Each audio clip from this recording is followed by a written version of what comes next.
ونواحيها الشرقية مسار القطارات على مستوى محطة نقل المسافرين بباب القنطرة، مطالبين بإعادة إدماجهم في الرتب التي وظفوها فيها سنة 2012 في رتبة رئيس قطار، قبل أن يتم إدماجهم دون علمهم سنة 2015 في منصب سائق مؤخرة القطار.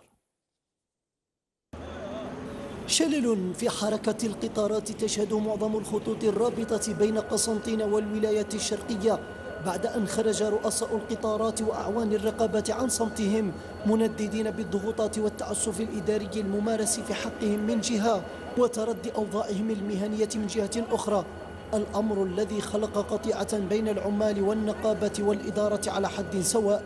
تفاجأنا باللي المدير الجهوي ولا في القرارات تاعو تراجع، ما عرفناش حنا واش هو هذا. درك عمال القطارات بناحية قسنطينة دخلنا في إضراب غير إضراب مفتوح، وهذا تراكم قلت لك المشاكل فيها إقصاء، تهميش، حقرة. حنا درك ندومونديو نطلب تدخل سريع. On demande l'intervention immédiate de monsieur le directeur général de la CNTF.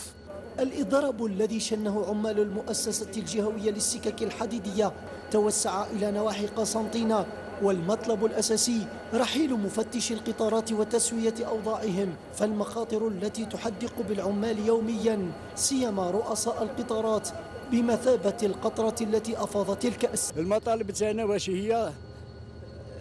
رحيل الإدارة الحالية وعلى رأسهم رئيس القطارات مفتش القطارات، وحنا رانا شلينا الحركة على مستوى الشرق من ناحية سكيكدا جيجل سطيف وباتنا.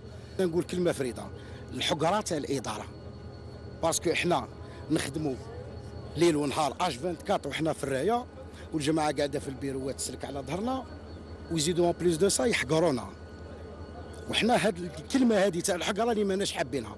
رانا عايشين في سوسيتي تسمى ناسيونال تاع الدوله ماشي تاع الاشخاص. هي وسيله نقل مهمه يبقى توقفها مرهونا بحل مشاكل موضوعيه للعمال على الاقل ليستكمل المواطن قضاء حاجياته ومصالحه اليوميه.